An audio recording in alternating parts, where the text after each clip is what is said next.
This is the Bama Podcast with Marty Solomon. I'm his co-host, Brent Billings. Today we are joined again by Kevan Chandler of We Carry Kevan to continue our journey through the Gospel of John, exploring the healing of the official son and the healing at the pool of Bethesda. Yeah, great follow-up to our conversation in our last episode. So if you didn't listen to that one and you're like, wait, who's Kevan? We can go back and listen to the last episode, get to hear all about his story, his nonprofit, his book, We Carry Kevan, and you can definitely listen to that before listening to this to get some perspective. But I'm really excited about these two stories today to get Kevan's perspective, especially in the second story. I ran across his thoughts and they just rocked my world. So interested to get to that. But first of all, before we even get into this conversation, Kevan, I wanted to ask you about something. Let's see, it was 150 episodes ago. We were talking about the Gospels and we were walking through Matthew, and I was doing a teaching in episode, I can't remember what, 102? I'm not even sure what it was. 102, yeah. 102. And we were talking about the man who is paralyzed, who was lowered through the roof by his friends, which is such a fantastic thinking about last episode. Man, what a great story. Because it's the faith of the friends that Jesus sees, and I just love that. Nevertheless, and all throughout that story, I kept referencing this man as the paralytic, and somebody graciously but sternly wrote me an email and to inform me that was ableist language. I had never run into the term ableist or ableism before. And in a world where we're becoming so much more aware of these things and the normative experience and the ways that we have marginalized or oppressed or prejudiced ourselves against others, like it was just not a corner of the world I had ever ventured into before. So I started doing like this quick little education and realized what they were talking about and what I had unintentionally done.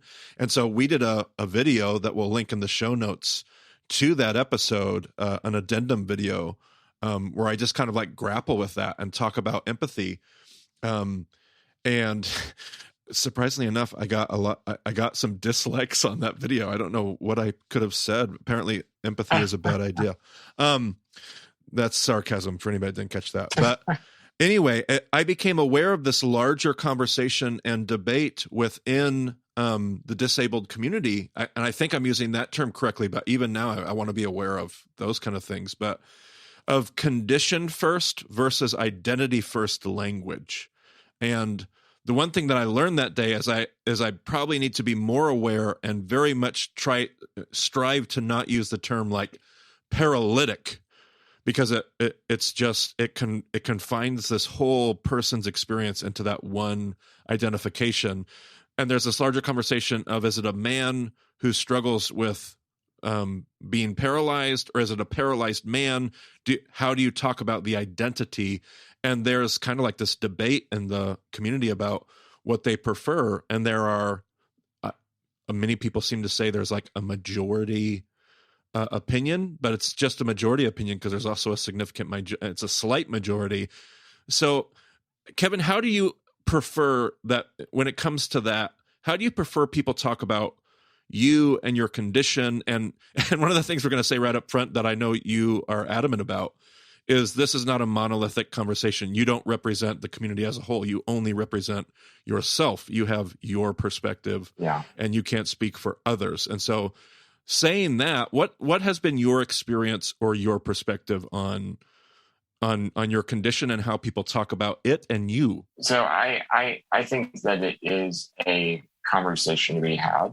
But I think also, because I think words matter, I don't think words matter. Words do matter. That's just how it is. And so, yeah, it's definitely something to consider and to bring into conversation. But also words represent thought, and words express what's going on in the heart and in the mind. And so, if we just stop with language, then we're we're not going to get very far. And so I've had people use, person first language or identity first language, however you want to term it, use the politically correct language and actually hurt me more than someone who doesn't, because they just don't know, or they're close to me and comfortable with saying whatever, and so I think it goes beyond which word you use. It's kind of like, I know some parents that raise their children, this may be controversial as well, but they raise their children not whether or not to swear, but what words are you using? How are you using them? To hurt people or to express yourself? It's one would argue that it's worse to use common words to hurt someone than it is to use profanity in a not right. mean way. And so it's kind of the same idea. That's something that that's just kind of where I fall on it. I personally I'm not really offended by someone calling me a disabled person or that guy in the wheelchair or, anything. It's been it's part of who I am. And it's been that way for, 35 years. And it's part of me. It's not all of me, but that still means it is part of me and it's part of my story. And, something I really love the story of the man lowered through the roof. And I haven't looked at what the actual direct translation is, but I mean, he's not even typically in the passages in Matthew, Mark, and Luke. He's not even referred to as the paralyzed man. He's just called the paralytic. Like you said, it's just the word, and yet, what does that do when he's healed, when he's physically healed? Right. What is he called then? And so I actually, as you were bringing this up, I flipped there because I wondered, and I think so. He does in Luke. He says the man who was paralyzed. The man who was paralyzed. Luke does identity first language, apparently, but he actually. So when Jesus addresses him verbally, he calls him man. In another passage, he calls him son. And it's not until everywhere that it references him, it says the paralytic or the paralyzed man or the man who is paralyzed until he's healed. And then it refers to him, it says, and immediately he rose up. So it takes away that qualifier. And now he's just a man. He picks up the mat that he was laying on and he went out from there. And I just love the idea that from then on, that phrase wasn't used for him. I wonder if people called him by his name or if they called him the guy that was disabled, the former cripple, like what did they call him? But whatever it wasn't the paralytic. And so, I don't mind being called disabled. I don't mind being called the guy in the wheelchair, because it's part of who I am. And what if one day it's not? Then there's a testimony there. And that's pretty awesome to me. Whenever I'm in the backpack, I'm not the guy in the wheelchair. I'm the guy in the backpack. Right. Right. So it's fine. but yeah, that's kind of where I fall on it. But, different people are at different stages in life. I have a long way to go myself. And I may change how I feel about it down the road, and others may change in other directions.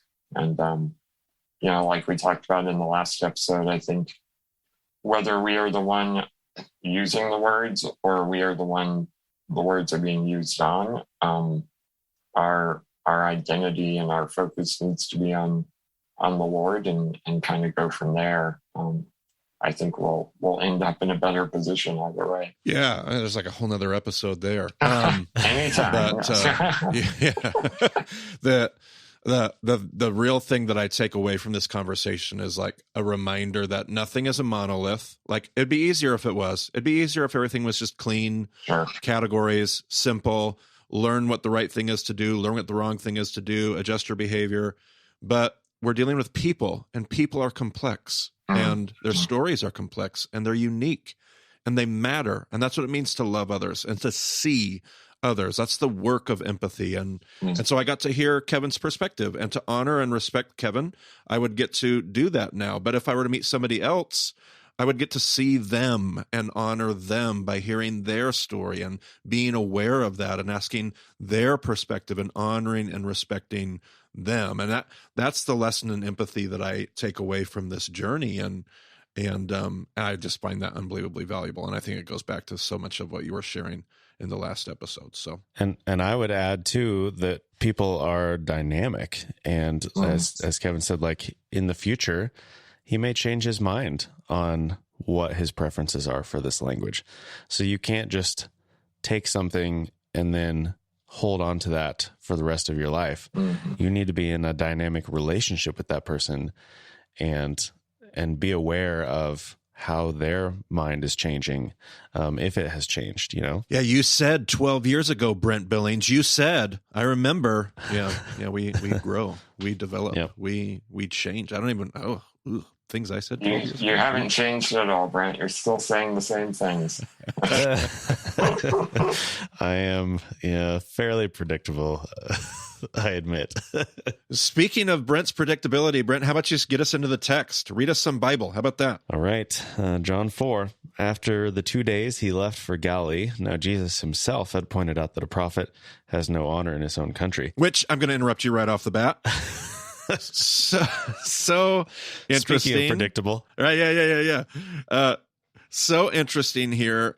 So there are lots of people that debate, did John have an awareness of the synoptics? Now, when we say synoptics, somebody wrote me the other day, what do you keep saying synoptics? What does that mean? Synoptics reference the three gospels that generally harmonize together. So Matthew, Mark, and Luke. Those are your synoptic gospels. So John is the non-synoptic gospel. So he references here a teaching story that is only found in the synoptics. Now, a lot of people, not a lot, there is a theory from some scholars that John didn't have the synoptic gospels, whether he wasn't aware of them at all or simply didn't have access to them.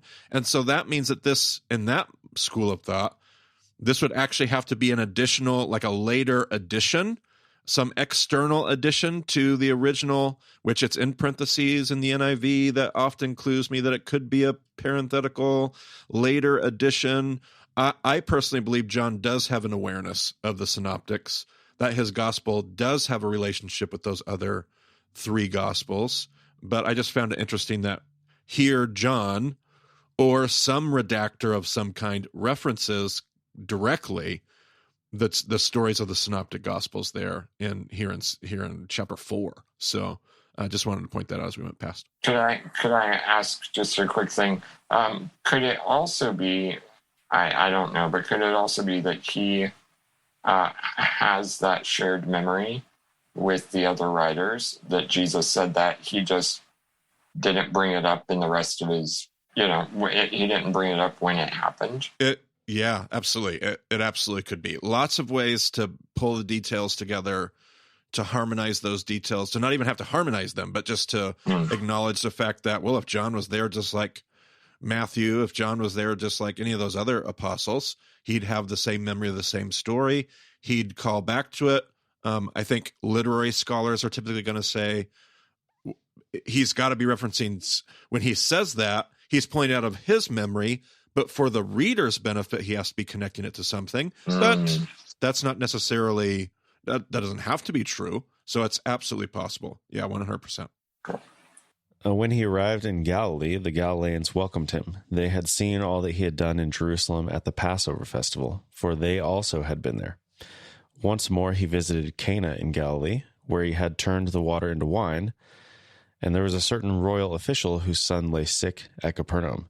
When this man heard that Jesus had arrived in Galilee from Judea, he went to him and begged him to come and heal his son, who was close to death. All right, Kevan. So I want to ask you right at this point in the story, we meet this guy's family, his parents, a certain royal official, at least the father here in the story.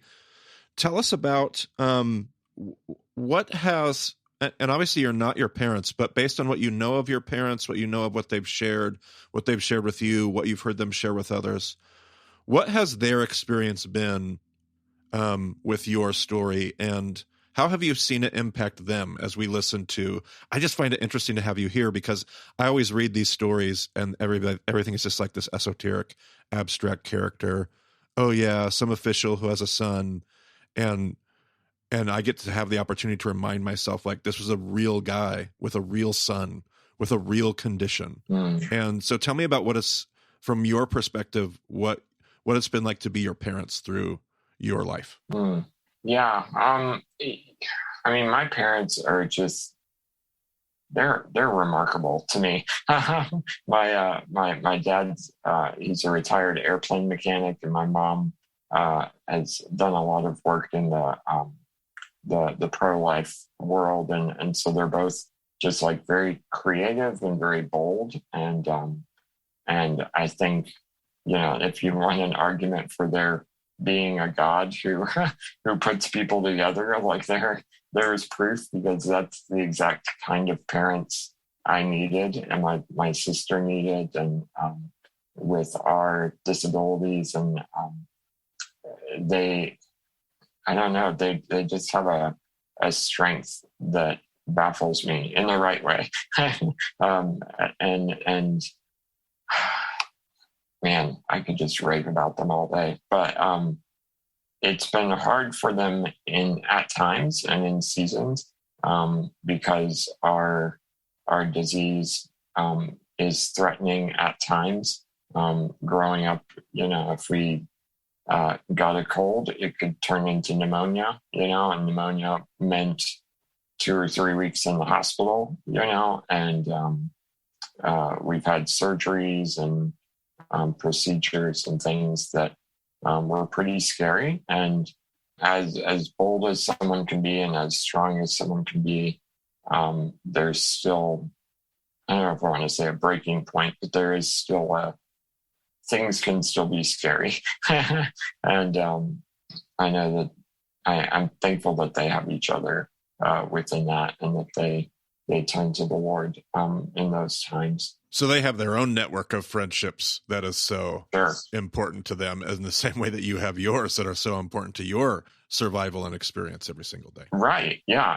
And, I've really enjoyed, that does not, it's not a strong enough word, but I've really enjoyed the experience of having parents who are adventurous themselves. And so whenever I go off and do crazy things like go to Europe or China or explore sewers in the backpack,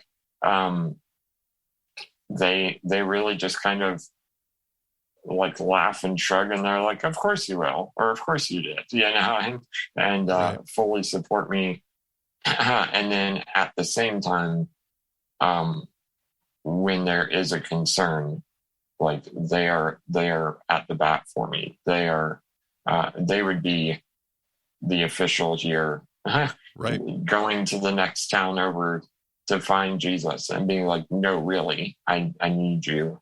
And they take the disease seriously, but they also embrace life and let that happen. Yeah. You said in the last episode about them, you said they're go-getters and they're not the kind of people that are going to like take no for an answer. Mm-hmm. And so I want Brent to read the next 3 verses. And here's what I find so interesting when I heard you, like the next story that we have in John 5. When I heard you talk, I realized I have always assumed tone.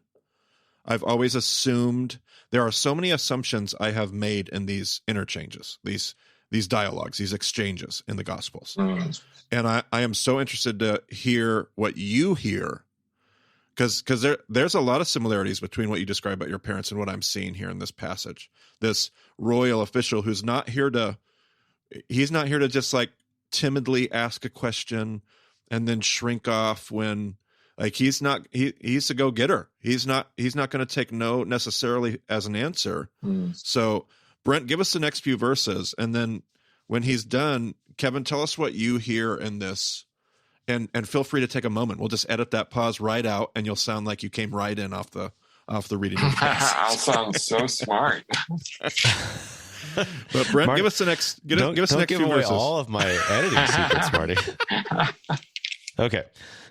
Unless you people see signs and wonders, Jesus told him, you will never believe. The royal official said, Sir, come down before my child dies. Go, Jesus replied. Your son will live. The man took Jesus at his word and departed. All right, that's good right there. Kevan, lay it on us. What do you got? I'm really curious. I'm going to do a slight deep dive here, maybe just a trip into the deep end. But where do you think this falls in line in the timeline with Jesus talking to the Canaanite woman whose daughter is demon possessed? Because at the end of that, he goes to Galilee, and the conversations actually look a lot alike. Where this official is like, "Hey, my son needs to be healed," and Jesus gives this kind of off answer, like, "When will you guys have enough? Like, when were you? You always need signs and wonders. What the heck?" And he does the same thing with the Canaanite woman, where she says, "Have mercy on me. My daughter is oppressed by a demon," and where is it?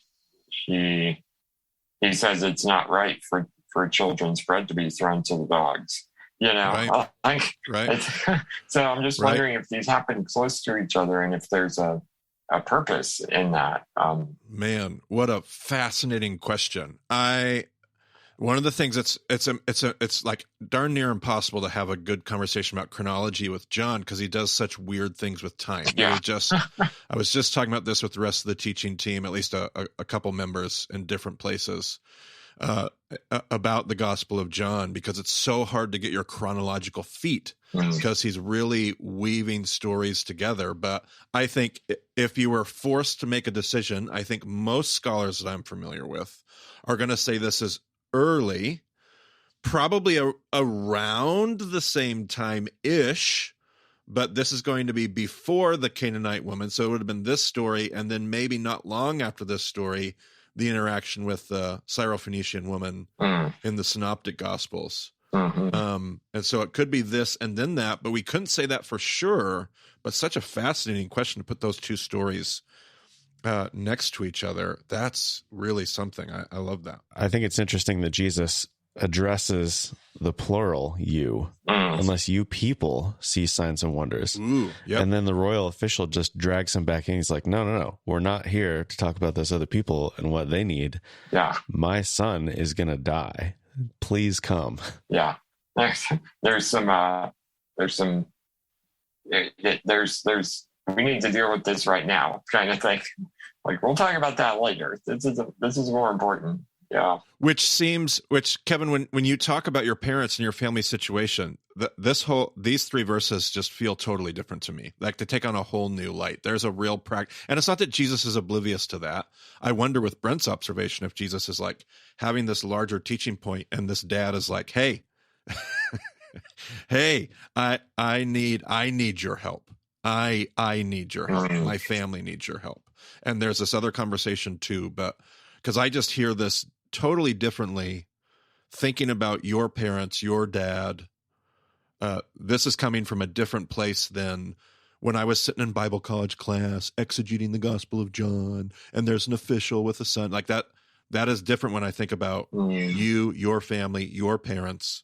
This hits different in that regard. Yeah, there's a need. And I mean, I think we can all, well, I think parents especially can relate to this need. I mean, if your son or daughter were at this point in illness, like what, how would you answer, Right. I think I've always heard these verses in like this tone of exasperation. Like Jesus is like, oh, I can't believe you people. You're only going to believe if you see miracles. The guy demands, and Jesus is like, go, your son will live. And I wonder if there's more. Yeah. I wonder if there's more compassion in the second statement where Jesus is saying, oh, the need here is so great. And this plural you, and the Father is there. And he's like, hey, look, you go. Like I can imagine, I can even picture myself in my own much more trivial settings in a church or a weekend speaking event or on a trip to Israel and addressing the group about something larger and bigger and having an individual in my ear and me turning to them going, hey, I see you. Mm-hmm. Here's my message. I got you. Now I'm going to go back to this other thing. Not that that's for sure what Jesus is doing here, but I love the perspective shift there. Yeah. To make me wrestle. I also love that the official defies Jesus' own observation. Unless you people see signs and wonders. Mm-hmm. But then when Jesus says go, it says the man took Jesus at his word. Mm-hmm. So he believed without seeing. Which, oh boy, I have some things for that, but I'm going to need you to read the rest of the chapter for me to talk about that, because that is absolutely a juicy little tidbit. Okay. Yeah, I wonder even if that's, I mean, is that why Jesus said that? Ooh, yes. In order to kind of set it all up, right? Yep. Like he wasn't saying it out of frustration, or he wasn't saying it to condemn. He was making a statement of like, here's how things are. Like if you guys don't see signs, then you're not going to believe. And then he turns and talks to the guy, and everybody listening watches the guy say, okay, I believe you. And he leaves, Yep. Like Brent was saying. Yeah. So good. All right, well, let's read the rest of it then. All right. While he was still on the way, his servants met him with the news that his boy was living. When he inquired as to the time when his son got better, they said to him, yesterday at 1 p.m, the fever left him.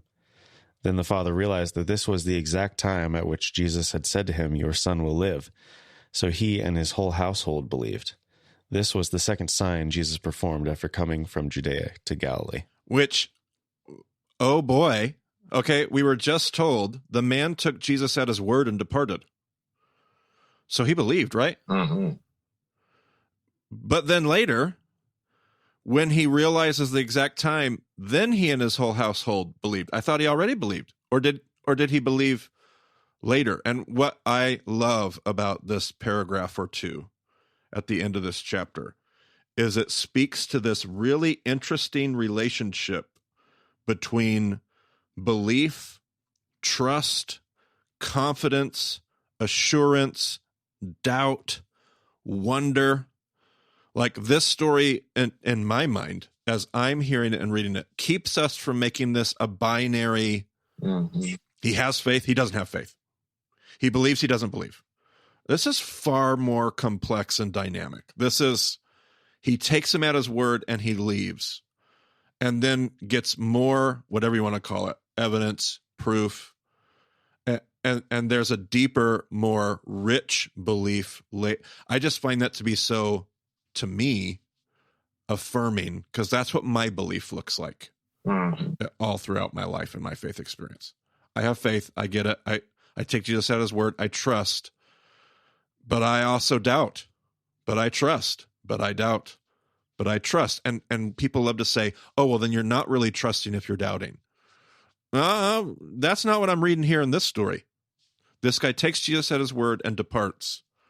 And then on some level, it's he and his whole household. So now the faith grows, but even as I'm reading it here, and I think translated well from the Greek, implies his own faith is also involved in this deepening, this developing, this evolving, this growing. I don't know if you guys have anything to add to that, but I find those two paragraphs, I'm like, yes. Whenever I see the complexity of humanity, like the realness of somebody's faith walk, I love it in the Bible, because I'm like, yes, that's what my experience is like. It is, but it isn't. It's kind of gray. It's not black and white. kind of this mushy middle.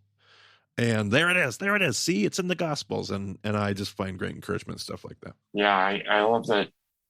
And I think this goes to what you're saying, that it says that the man believed what Jesus said, and so he went.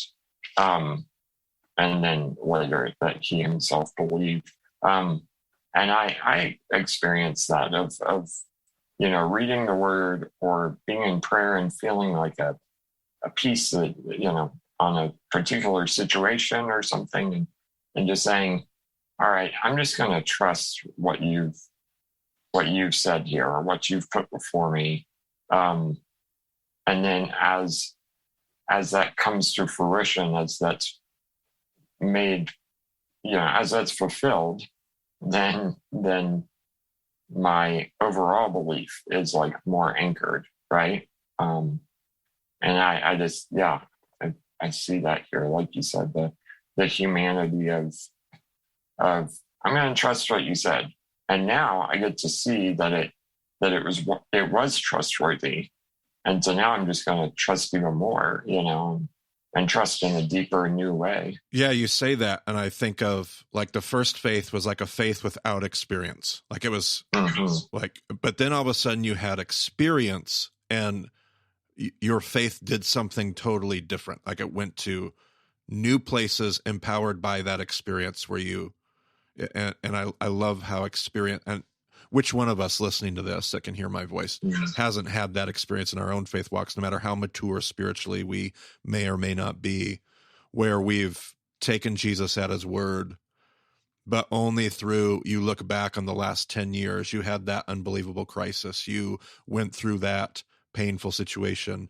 You saw that blessing, whatever it was, and those experiences have radically changed what it means to trust and believe, the way that you trust and believe, how much you trust and believe in both directions, and experience changes those things. So I love that. It's great. Really the first belief, I guess, or the first trust that he has, it's the same word both times in the Greek here. I don't remember what the word is, but I remember noticing it's the same word. But the first one is a trust with hope, right? Like looking forward.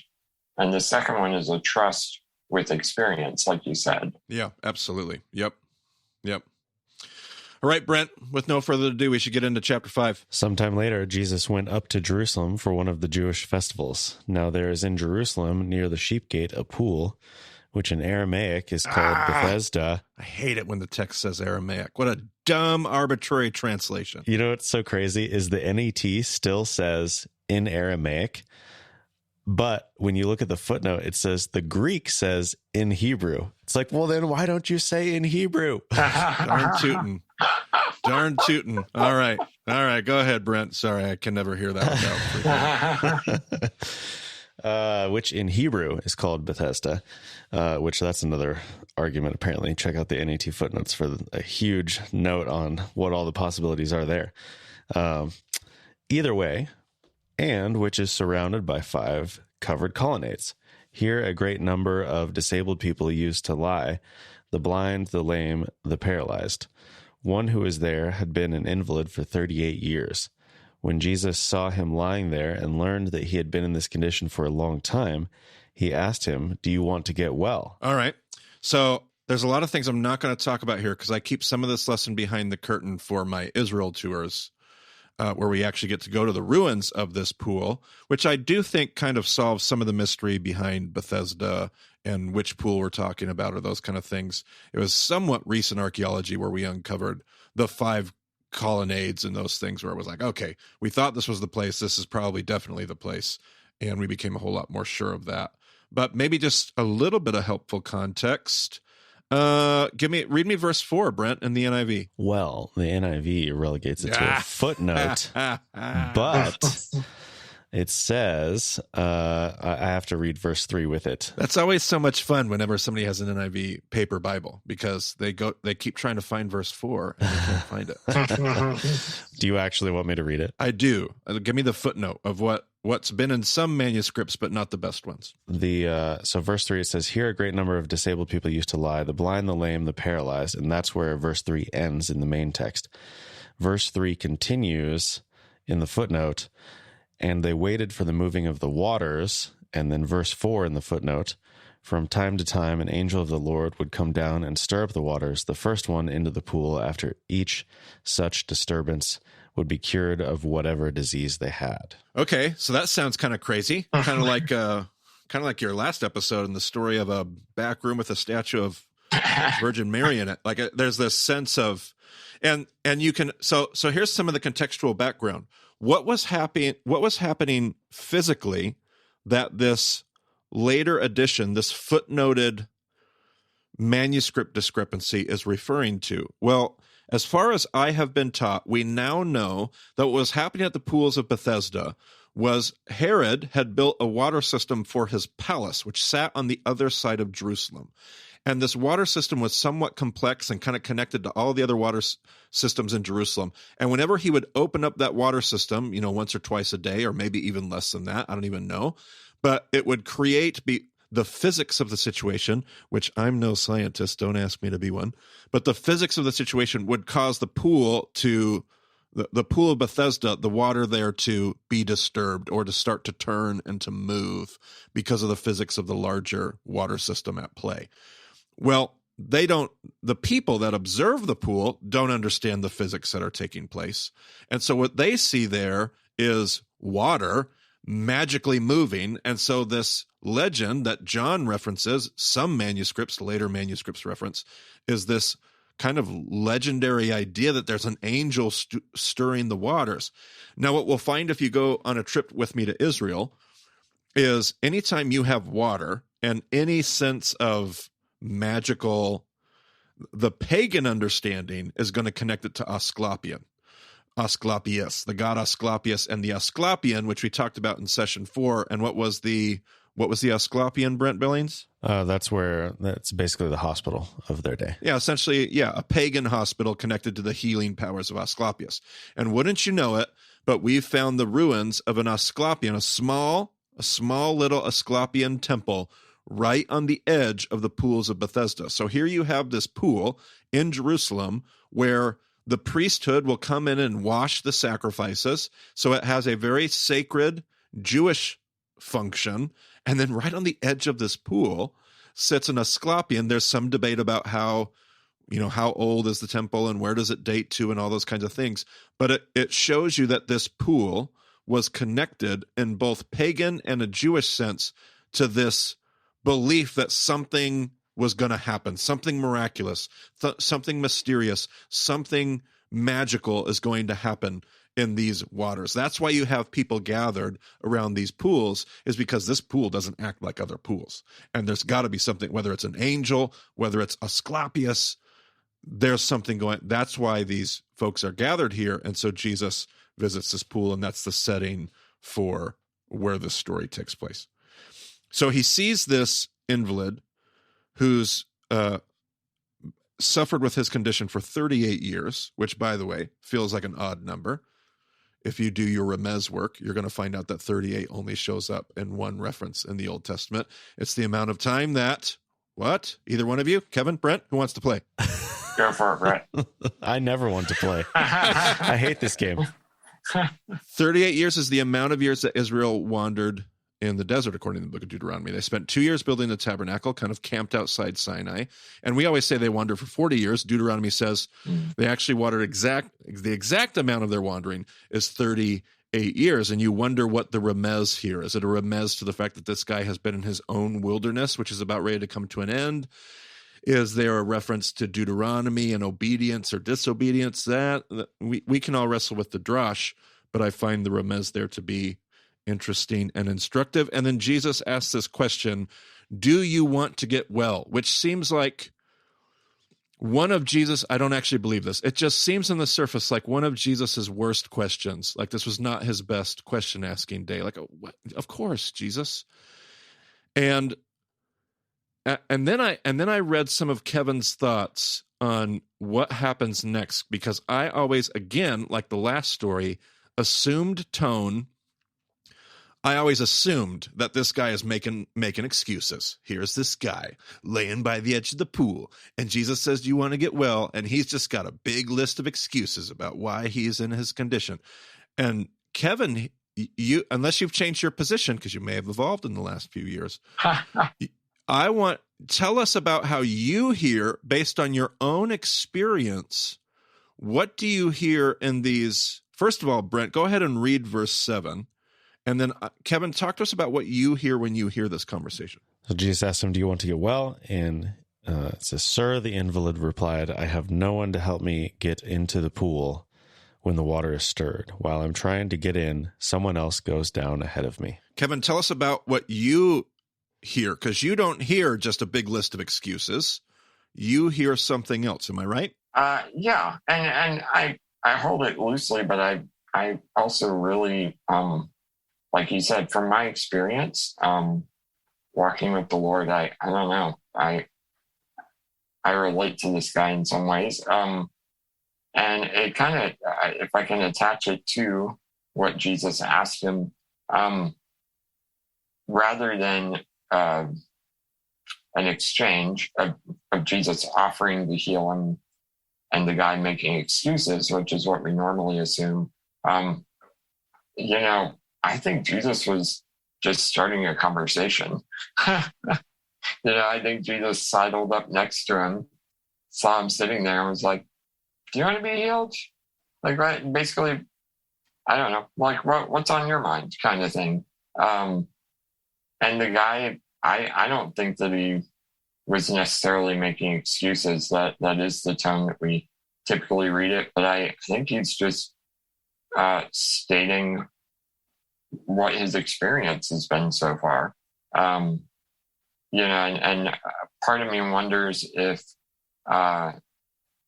he's actually kind of got it scripted by now. If he's been sitting there for a long time, maybe he's asked other people to help him, or people have asked him, "Why are you still sitting here? I've seen you here before." So, I mean, I know for me, there are aspects of my disability that I get asked about a lot.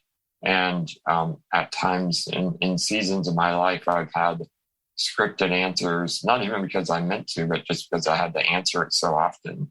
And so I wonder if Jesus kind of showed up next to him really nonchalantly and asked his question.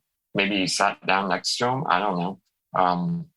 Asked this potentially penetrating question for the guy. And I wonder if the guy even really heard what Jesus asked, heard the heart behind it, or if he just heard another person asking him probably the same, like, "Oh, great, here's another one," and just launched into his everyday explanation. Maybe I wrote a short story about this once. Maybe it's what you're referencing, but right before this, maybe there was an 8-year-old that came up and stared at him and was like, "What are you doing?" And so he just had to say it all again. And I've been here since before you were born, kind of thing. And so, I think he was so swallowed up in his own situation that he couldn't have a conversation. He couldn't give Jesus an answer, a direct answer. He couldn't even consciously put together a list of excuses. He just had this thing that he always says, that's what it sounds like to me, more so. Yeah. It just blew my mind when I heard that take. And another thing I heard you say was that I think he's getting ready to ask for help. Like this is the regular thing he always goes into. Right. And when you said that, I went, now, Brent, just for sake of context, so we know, spoiler alert, where the story's headed, give us the next little chunk, verse 8 and the first part of verse 9. Then Jesus said to him, "Get up, pick up your mat and walk." At once the man was cured. He picked up his mat and walked. And when I bumped into Kevan's perspective and take on this, I immediately went back to when I was before I got into campus ministry and worked for Impact, I worked for about 4 years at my home church in Twin Falls, Idaho. And one of my parts of my job was to run an outreach for those that struggle with homelessness and different kinds of poverty in the larger community. And one of the things that we did, we ran a little thing called Main Street Ministries. And we just tried to be generous in ways that would, acts of mercy that would potentially lead to justice and restoration of different situations. And so we had these systems where people would come in and apply for help. And this was so true. People would come in. We'd make small talk. I would have a very general opener of, what is it that you'd love to see and experience in your life? I generally knew what the answer was going to be, and they would immediately go into the explanation that they've been giving for who knows how many years. Mm-hmm. Here it is. Here's my situation. Let me explain how I got here. It wasn't excuses. It was, I've had to tell this story so many times to try to justify who I am and where I'm at and why I'm struggling. And here we go.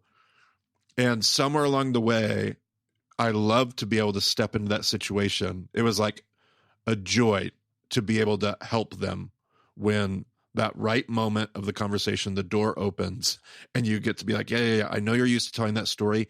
Here you go. Here's the answer to that part of your story. Here's the help for that situation. And now all of a sudden I read this story and I go, oh my goodness, have I been reading it wrong the whole time? And I don't know if I am or I'm not, but I love that perspective shift because that conversation sounds completely different to me when I consider that.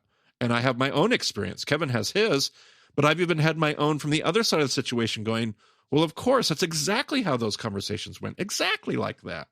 And so I just can totally see that and appreciate that. That's so good.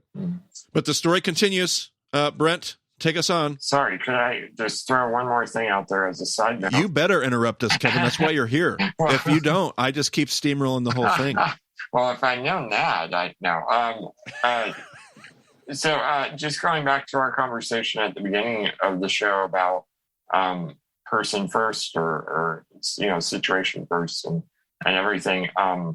If we look here, he's the invalid, he's the sick man. And then when Jesus says to him, get up, take up your bed and walk. And at once the man was healed. Like he doesn't have those qualifiers anymore. Yep. The man. And then I'm looking at the verses that follow. Yeah. The man who had been healed in the next two verses. Yeah. Yeah. I love that observation there. Yeah. That's cool. That's great. All right, Brent, take us on. Okay. The day on which this took place was the Sabbath. And so the Jewish leaders said to the man who had been healed, it is the Sabbath. The law forbids you to carry your mat. Which I would love to know if they have seen. Did they just see a dude carrying a mat on the Sabbath? Or did they just see the whole ordeal? And this, this is the thing that they're fixed on. Like, did they just witness the whole thing? And they're like, hey, Sabbath, mat carrying, knock it off. Like, we're not told. We can make assumptions either way, argument of silence. But man, I everything in me just hopes that they didn't just witness this and their response. But maybe I've been around far too many church people to be too cynical about that. Yeah. But anyway, nevertheless. But he replied, the man who made me well said to me, pick up your mat and walk. So they asked him, who is this fellow who told you to pick it up and walk? The man who was healed had no idea who it was, for Jesus had slipped away into the crowd that was there. Okay, so more to Kevan's point earlier. This guy does not seem to understand who Jesus is. Not at the beginning of the conversation that he starts with Jesus. It's not like he knew, like, oh, hey, there's that famous rabbi who just sat down next to me, who asked me. So that kind of definitely backs up the picture that Kevan is painting here. It's just another guy that sat down next to me to talk. He didn't know who he was before. He doesn't even know who he is after. And I don't know, maybe we want to wait on this, but I feel like the tone conversation happens here as well. The assumed tone. Okay, I love that. I'm going to wait to give us the rest of this passage, and I want to hear more. Later, Jesus found him at the temple and said to him, See, you are well again. Stop sinning, or something worse may happen to you." The man went away and told the Jewish leaders that it was Jesus who had made him well. All right, so before I make a total jerk of myself, blow my mind again, Kevan. Lay it on me. Well, I'm just wondering. I feel like this guy gets.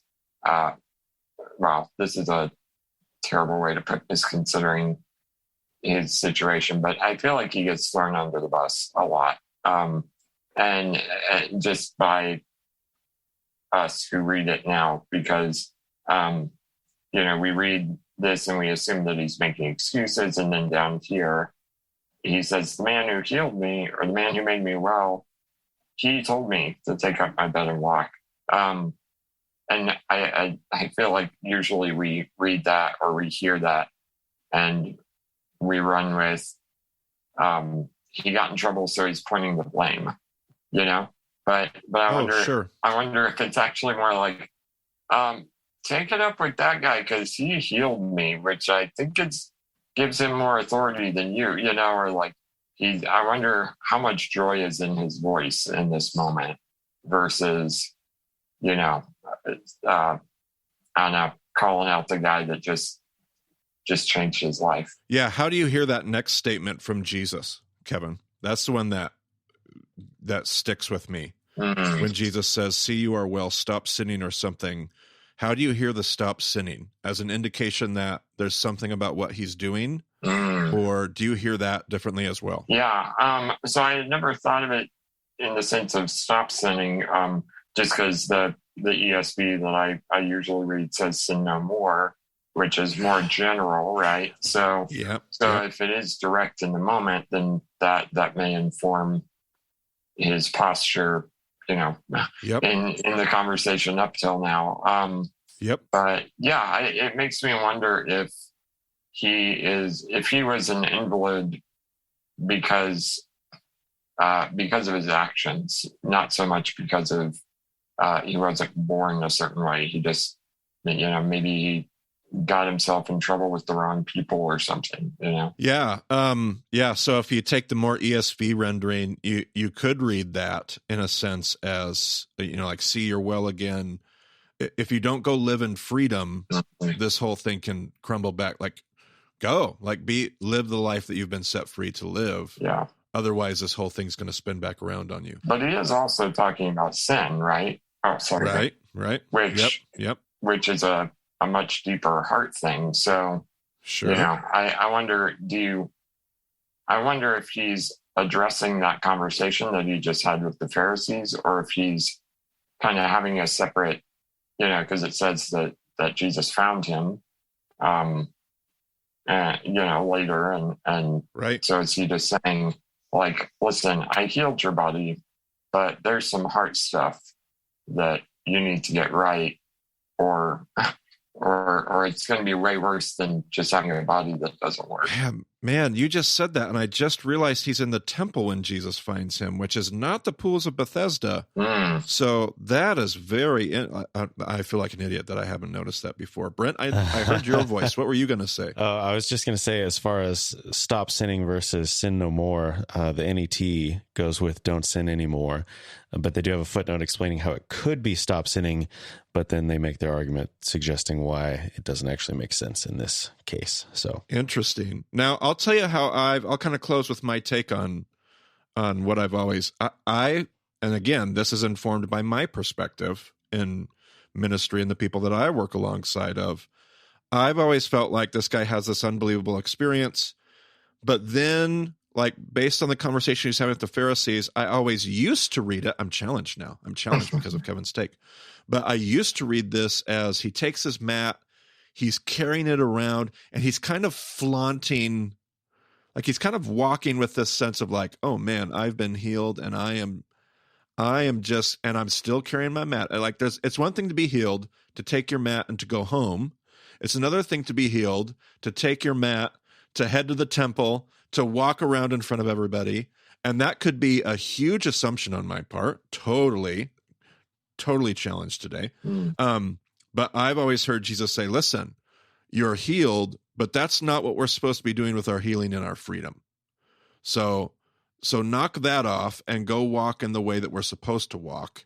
So that, because I work with college students, and I work with millennials and Gen Z now, and all those and there is this thing where there's almost this danger of, when you've walked through the flames of deconstruction, when you see things with a new set of eyes, and there can sometimes be this danger where you kind of walk around with this chip on your shoulder.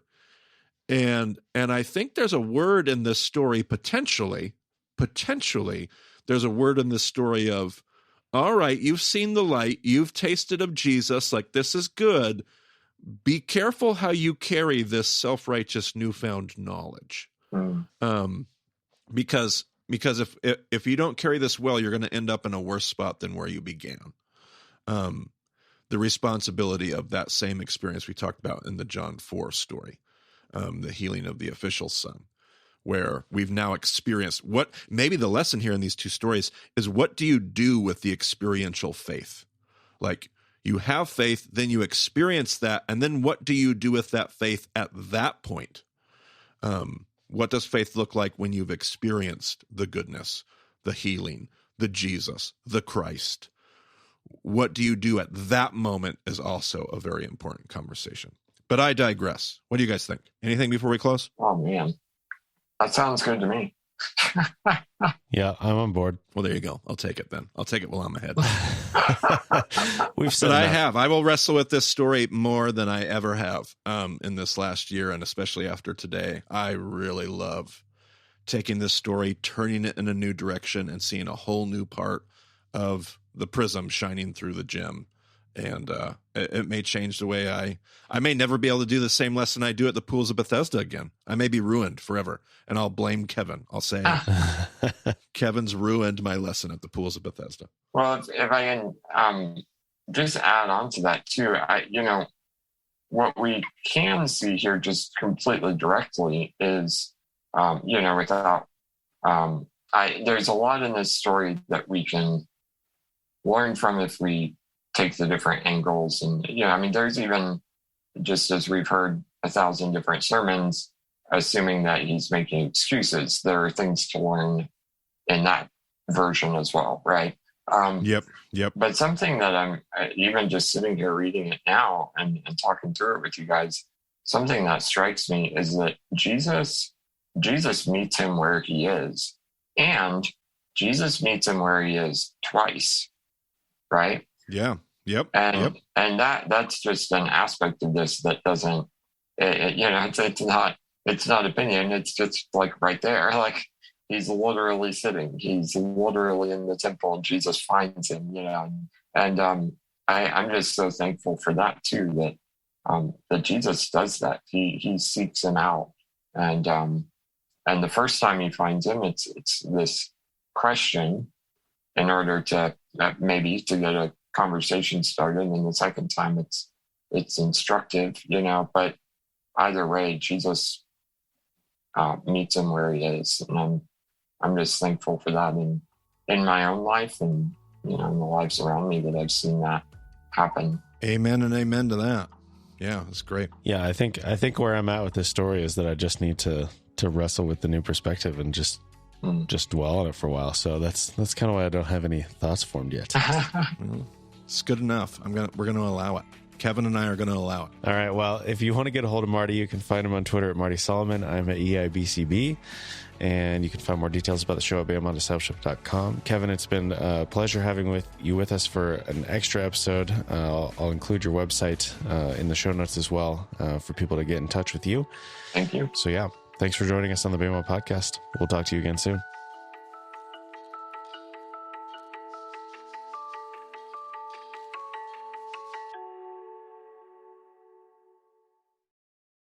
By the way, Kevan, I didn't have a good place to mention this in the episode, but you talked about being in Sacré-Cœur and how it's this like place of prayer, and it's been dedicated to prayer for 250 years and all this stuff. And I thought that was hilarious because my wife and I had the same sort of impression when we went there on our honeymoon, and we thought this is a great spot. And we I can't remember if we knelt down or sat down or something, but we were just praying together in like pretty low, not whispering, but like low, hushed voices. And we got asked to leave because we were being too loud. What? So, oh my goodness. Are they really dedicated to prayer? I don't know. Those banners are a lie. Probably the like, I wonder, I just get this image in my head of like, they do have a cycle of people that, like a vigil of people that come in and pray, but they're like scheduled and it's like in a corner in the basement and no one, right. If you come in anywhere else, you're not allowed to. Yeah. Apparently not. That's so funny. Oh, I'm sorry. That's it's all good. It's funny and really sad.